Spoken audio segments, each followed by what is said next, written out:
সকলোকে স্বাগতম জনাইছো আসাম কেৰিয়াৰ পইণ্ট ইউটিউব চেনেলটোলৈ। তো বন্ধুসকল আজিৰ ভিডিঅ'টিত আমি আপোনালোকৰ আগন্তুক অনুষ্ঠিত হ'ব লগা এছএছচি জিডি বা এছএছচি এমটিএছ পৰীক্ষাৰ বাবে সহায়ক হোৱাকৈ সায়েন্সৰ আৰু এটা নতুন ক্লাছ লৈছো। তো ইয়াতে আমি কেইটামান মোষ্ট ইম্পৰ্টেণ্ট সায়েন্সৰ কোৱেশ্যন চাম যেকেইটা আপোনালোকৰ আগন্তুক পৰীক্ষাৰ বাবে অতিকৈ হেল্পফুল হ'ব। সেয়েহে আপোনালোকে ভিডিঅ'টো স্কিপ নকৰিব আৰু শেষলৈকে চাই থাকিব। আৰু এটা কথা আপোনালোকক ইয়াতে জনাই থওঁ, যদিহে আপোনালোকৰ এছএছচি জিডি বা এছএছচি এমটিএছ পৰীক্ষাৰ কাৰণে আছামিজ মিডিয়ামত PDF লাগে তেতিয়াহ'লে আমাক স্ক্ৰীনত থকা নাম্বাৰটোত আমাক হোৱাটছআপত মেছেজ কৰিব। নাম্বাৰটো স্ক্ৰীনত দেখিছে চাগে 8133840965। এইটো আমাৰ হোৱাটছআপ নাম্বাৰ হয়, তাতে কল নাহে, কেৱল হোৱাটছআপত মেছেজ আহিব। তো হোৱাটছআপত আপোনালোকে মেছেজ এটা দি জনাই দিব যে এছএছচি এমটিএছ বা এছএছচি জিডিৰ PDFসমূহ লাগে। তো কেৱল 149ত আমি আপোনালোকক অল ছাবজেক্টৰ PDF দি দিম, ঠিক আছে। আৰু সেইখিনিৰ পৰা আপোনালোকে আগন্তুক এক্সামৰ কাৰণে ভালদৰে প্ৰিপাৰেশ্যন কৰি থাকিব পাৰিব। তো এতিয়া আমি বেছি দেৰি নকৰোঁ, কুৱেশ্যনখিনি চাওঁ। প্ৰথম কুৱেশ্যনটো কি দিছে, Which of the following scientists first observed and found the loss of refraction? তলৰ কোনজন বিজ্ঞানীয়ে প্ৰথমে বিৱৰ্তনৰ নিয়ম পৰ্যবেক্ষণ কৰিছিল আৰু বিচাৰি পাইছিল? ঠিক আছে, বিৱৰ্তন বা ৰিফ্ৰেকশ্যন আমি যিটো কওঁ তাৰ নিয়মবিলাক প্ৰথমতে কোনে উলিয়াইছিলে, বিচাৰি পাইছিলে?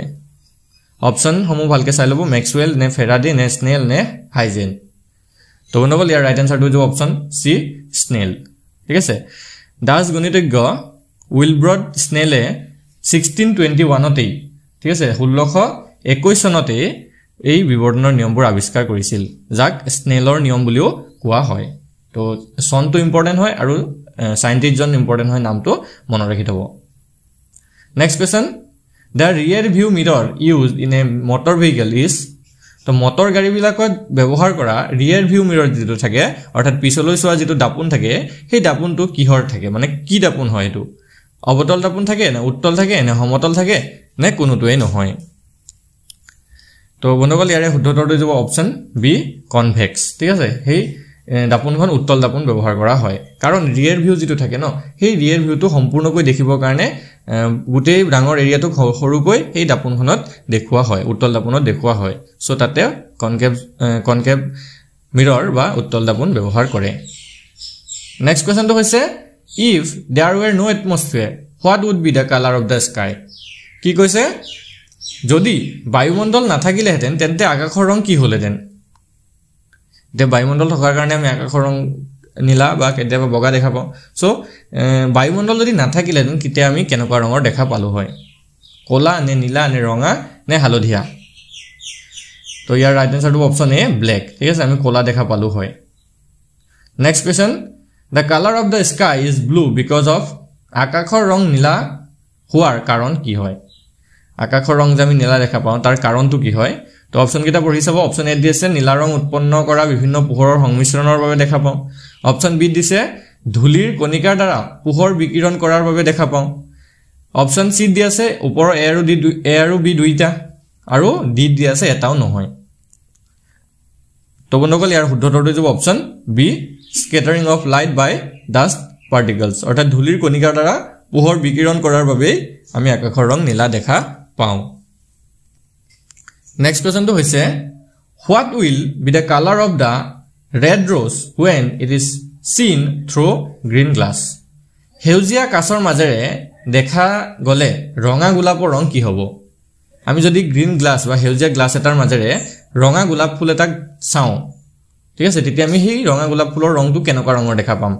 হোৱাইট বগা দেখা পাম, ব্ৰাউন মুগা দেখা পাম নে ব্লেক নে য়েলো দেখা পাম? তো কেনেকুৱা ৰঙৰ দেখা পাম? তো এইটো হৈ যাবগৈ অপশ্যন চি, ঠিক আছে, ব্লেক দেখা পাম। ৰঙা গোলাপ ফুলটো কেনেকুৱা দেখা পামগৈ? আমি ব্লেক দেখা পাম। Next question, 3 primary colours use in TV আৰ, ৰঙীন টিভিত ব্যৱহাৰ কৰা 3টা প্ৰাথমিক ৰং হ'ল, ঠিক আছে, যিবিলাক কালাৰ টেলিভিশ্যন থাকে তাত 3টা প্ৰাইমেৰী কালাৰ ব্যৱহাৰ কৰা হয়, সেই কালাৰকেইটা কি হয়? তো ইয়াৰে শুদ্ধ উত্তৰটো হৈ যাব option D, green blue and red. ঠিক আছে, গ্ৰীণ ব্লু আৰু ৰেড, সেউজীয়া নীলা আৰু ৰঙা, এই 3টা ৰং ব্যৱহাৰ কৰা হয়। Next question, Newton's first law of motion is the, নিউটনৰ যিটো প্ৰথম গতিৰ নিয়ম আছে বা গতি বিষয়ৰ নিউটনৰ প্ৰথম যিটো সূত্ৰ আছে সেই সূত্ৰটোৰ আৰু এটা নাম কি হয়? তো তো ইয়াৰ শুদ্ধটো হ'ব option A law of inertia অৰ্থাৎ জড়তাৰ নিয়ম নেক্সট কোৱেশ্চনটো হৈছে নিউটন ইজ ইউনিট অফ নিউটনৰ একক হল ঠিক আছে নিউটনৰ একক নহয় ইয়াতে আমাক সুধিছে নিউটন কিহৰ একক হ'ব লাগিছিল ঠিক আছে নিউটন কিহৰ একক হয় ভেলোচিটি নে ফোৰ্সৰ নে এনাৰ্জি নে পাৱাৰৰ হয় সো নকল ইয়াৰে শুদ্ধটো হ'ব অপচন বি ফোৰ্স ঠিক আছে বলৰ এসা একক হৈছে নিউটন আমি যে ফোৰ্স প্ৰয়োগ কৰি বল প্ৰয়োগ কৰো কিবা এটা বস্তুৰ ওপৰত তো তাৰ যেটো একক এসা একক হেতু হৈছে Newton next question what measurements are lactometer use for কি জুখিবৰ বাবে বা কি জুখাৰ বাবে লেক্টোমিটাৰ ব্যৱহাৰ কৰা হয় কাৰেন্ট জুখিবলৈ নে উদ্ভিদৰ বৃদ্ধি জুখিবলৈ নে বায়ুৰ চাপ জুখিবলৈ নে গাখীৰৰ বিশুদ্ধতা জুখিবলৈ তো এটো হৈ যাবগে অপচন ডি ঠিক আছে গাখীৰৰ বিশুদ্ধতা জুখিবলৈ অৰ্থাৎ পিউৰিটি অফ মিল্ক তো এই গাখীৰত কিমান গাখীৰ আছে কিমান পানী আছে তাৰ বিশুদ্ধতাটো জুখিবলৈ এই লেক্টোমিটাৰ নামৰ যেটো যন্ত্ৰ হেতু ব্যৱহাৰ কৰে next question what instrument use to measure specific gravity is called নিৰ্দিষ্ট মধ্যাকৰ্ষণ শক্তি জুখিবলৈ ব্যৱহাৰ কৰা যন্ত্ৰটো কি বুলি কোৱা হয়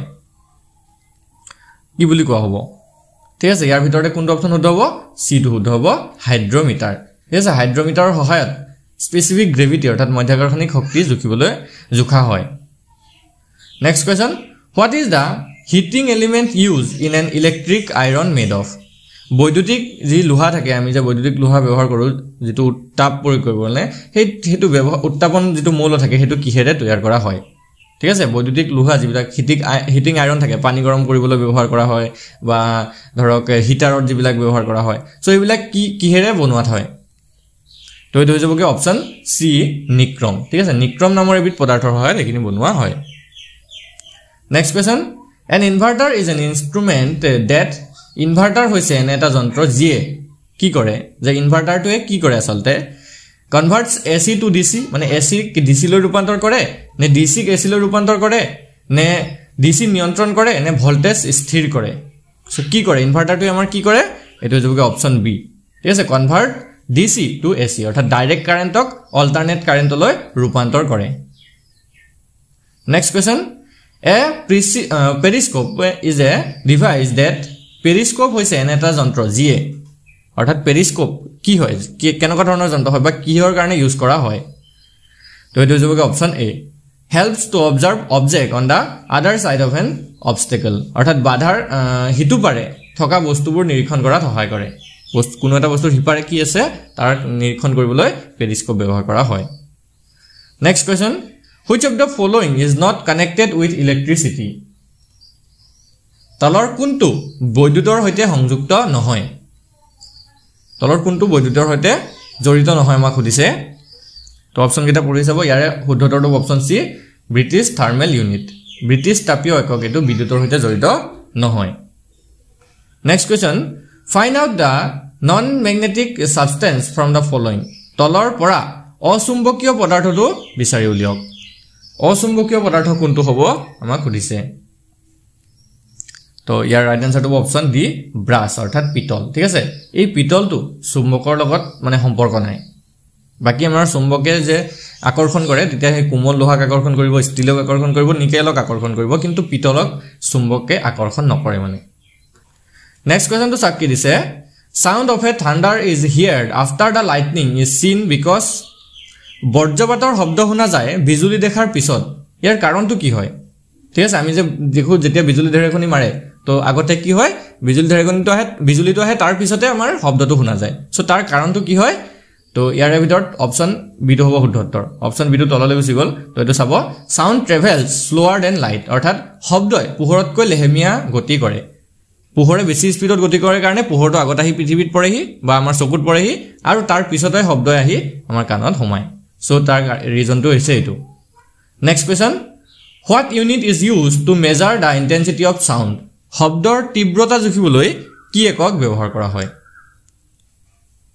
তো এটো হৈ যাবগে অপচন সি ডেসিবল একক ব্যৱহাৰ কৰা হয় next question which of the following can be used as moderator in a nuclear reactor পাৰমাণৱিক ৰিয়েক্টৰত তলৰ কোনটো মডাৰেটৰ হিচাপে ব্যৱহাৰ কৰিব পাৰি তো ইয়াৰ ৰাইট আনসাৰটো অপচন ডি গ্ৰেফাইট ঠিক আছে গ্ৰেফাইটক আমি পাৰমাণৱিক ৰিয়েক্টৰত মডাৰেটৰ হিচাপে ব্যৱহাৰ কৰো next question Find out odd one out of the following. তলৰ পৰা অমিলটো বিচাৰি উলিওৱা এতিয়া ইয়াতে চাৰিটা আমাক ওয়াৰ্ড দিছে ঠিক আছে সাইন্টিফিক চাৰিটা ওয়াৰ্ড দিছে তো তাৰ পৰা কোন এটা অমিল হৈ আছে এটা আমাক উলিওৱা দিছে কি দিছে চাওক ক্যালোৰি সেন্টিগ্ৰেড ফাৰেনহাইট আৰু কেলভিন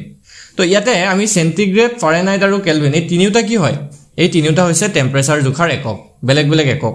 ঠিক আছে সেন্টিগ্ৰেডত আমি কেতিয়াবা জুকো কেতিয়াবা ফাৰেনহাইটত জুকো কেতিয়াবা কেলভিনত জুকো কিন্তু ক্যালোৰিটো আমি উষ্ণতা জুখিবলৈ ব্যৱহাৰ নকৰো ঠিক আছে সো ইয়াৰ ভিতৰতে কাৰেক্ট আনসাৰ হৈ যাব অপচন এ ক্যালোৰি বুজি পালে সকে এই তিনিটা আমি টেম্পাৰেচাৰ জুখিবলৈ ব্যৱহাৰ কৰো হেতুক নকৰো ক্যালোৰিক নকৰো নেক্সট কোৱেশ্চনটো হৈছে ইভাপোৰেশন অফ এ লিকুইড ডেস কোনো তৰল পদাৰ্থৰ বাষ্পীভৱন হলে কি হয় ঠিক আছে কোনো তৰল পদাৰ্থৰ বাষ্পীভৱন হলে আসলতে কি ঘটে তো ইয়াৰ ভিতৰতে শুদ্ধ উত্তৰ হৈ যাব option C increases with increase of pressure চাপ বৃদ্ধিৰ লগে লগে বৃদ্ধি পায় ঠিক আছে চাপ বৃদ্ধি পালে তেতিয়া এই তৰল পদাৰ্থৰ বাষ্পীভৱনো বৃদ্ধি পায় নেক্সট কোৱেশ্চনটো চাওক when water boils its temperature পানী যেতিয়া উতলে ইয়াৰ উষ্ণতা কি হয় বৃদ্ধি পায় নে কমে নে স্থিৰ হৈ থাকে নে এটা ভালভাৰ চাৰিফালে উঠানমা কৰে কি হ'ব তো পানী উতলিলে কি হ'ব তো এটো হৈ যাব অপচন সি ৰিমেইন কনস্ট্যান্ট ঠিক আছে অৰ্থাৎ পানী উতলিলে ইয়াৰ উষ্ণতা স্থিৰ হৈ থাকে নেক্সট কোৱেশ্চনটো হৈছে Ramanujan is associated with which of the following theories Ramanujan তলৰ কোনটো তত্ত্বৰ লগত জড়িত তো ইয়াৰ শুদ্ধ উত্তৰটো যাব অপচন এ থিওৰি অফ নাম্বাৰস অৰ্থাৎ ৰামানুজন সংখ্যাৰ তত্ত্বৰ সৈতে জড়িত next question the isotope that is used in radiation therapy to destroy cancerous cells is radiotherapy ji isotope ব্যবহাৰ কৰি ক্যান্সাৰ কোষ ধ্বংস কৰা হয় হেয়া কোনটো হয় তো এটো যাব অপচন বি কোবাল্ট 60 ঠিক আছে কোবাল্ট 60 নামৰ এবিধ আইসোটোপ ব্যৱহাৰ কৰি ক্যান্সাৰৰ যিবিলাক কোষ আছে এইবিলাক ধ্বংস কৰা হয় next question which one of the following is a refrigerant gas তলৰ কোনটো হিটল গ্যাস হয় ইয়াৰ কাৰেক্ট আনসাৰটো অপচন এ ক্লোৰোফ্লোৰোকাৰ্বন ঠিক আছে ক্লোৰোফ্লোৰোকাৰ্বনটো এটা হিটল গ্যাস হয় next question the chemical which is often used to preserve dead bodies is মৃতদেহ সংৰক্ষণৰ বাবে প্ৰায় ব্যৱহাৰ কৰা ৰাসায়নিক পদাৰ্থটো কোনটো হয় তো এটো যাব অপচন বি ফৰ্মেলিন ঠিক আছে ফৰ্মেলিন নামৰ এবিধ কেমিক্যাল মৃতদেহ সংৰক্ষণৰ বাবে ব্যৱহাৰ কৰা হয় next question who was the first to introduce antiseptic surgery কোনে প্ৰথম antiseptic surgery প্ৰৱৰ্তন কৰিছিল তো ইয়াৰ শুদ্ধ উত্তৰটো অপচন এ জোসেফ লিষ্টাৰে ঠিক আছে জোসেফ লিষ্টাৰে প্ৰথম এন্টিসেপ্টিক সাৰ্জাৰি প্ৰৱৰ্তন কৰিছিল next question what is meant by yellow cake হালধীয়া কেক বুলিলে কি বুজোৱা হয় তো অনুকল ইয়াৰ শুদ্ধ উত্তৰটো হ'ব অপচন এ ফিউজনেবল গ্ৰেড ইউৰেনিয়াম ফুয়েল ঠিক আছে বিভাজনযোগ্য গ্ৰেডৰ ইউৰেনিয়াম ইন্ধন বুলি হালধীয়া কেকক বুজা যায় নেক্সট কোৱেশ্চন পলিঅ' ভ্যাকচিন ওয়াজ ডিসকভাৰ্ড বাই পলিঅ'ৰ ভ্যাকচিন কোনে আৱিষ্কাৰ কৰিছিল The correct answer is option D Jonas Salke ঠিক আছে Jonas Salke polio vaccine আৱিষ্কাৰ কৰিছিলে next question DNA fingerprinting was discovered by DNA fingerprinting কোনে আৱিষ্কাৰ কৰিছিল তো তেও আছিল option A ঠিক আছে সৰি এটা option D হ'ব Alec Jeffrey and Victoria Wilson Alec Jeffrey আৰু Victoria Wilson এই দুই গৰাকী ব্যক্তিয়ে DNA fingerprinting আৱিষ্কাৰ কৰিছিল আজি ভিডিওৰ লাষ্ট question তো চাওক in which state of India thorium deposit is abundantly found ভাৰতৰ কোনখন ৰাজ্যত থৰিয়াম আৱৰ্জনা প্ৰচুৰ পৰিমাণে পোৱা যায় ঠিক আছে থৰিয়াম যেটো ডিপোজিট আছে এটো প্ৰচুৰ পৰিমাণে পোৱা যায় তো সেই ৰাজ্যখন কোনখন হয় কেৰালা নে তামিলনাডু নে কৰ্ণাটক নে অন্ধ্ৰ প্ৰদেশ তো বনকল ইয়াৰ কাৰেক্ট আনসাৰটো অপচন এ কেৰালা ঠিক আছে কেৰালাত থৰিয়াম যেটো অৰ বা থৰিয়াম যেটো ডিপোজিট এটো বেছিকে পোৱা যায় তো বনকল আজিৰ ভিডিওতে আমি এইকেইটা কোৱেশ্চন আলোচনা কৰিলো আমি নেক্সট ক্লাছত আৰু এনে ধৰণৰ কোৱেশ্চন বিলাক লৈ আহিম হে যদি আপোনালোকে আমাৰ চেনেলটো সাবস্ক্ৰাইব কৰা নাই সাবস্ক্ৰাইব কৰি লব আৰু যদি হে পিডিএফ কিন লাগে তেতিয়া হলে স্ক্ৰিনত থকা নাম্বাৰটোত আমাক WhatsAppত এটা মেছেজ কৰি জনাই দিব ঠিক আছে যে আমাৰ এসএসসি এমটিএস বা এসএসসি জিডিৰ পিডিএফ সমূহ গুটেখিনি লাগে তো কেৱল 114 ত আমি আপোনালোকক গুটেখিনি সাবজেক্টৰ পিডিএফ প্ৰভাইড কৰি দিম ধন্যবাদ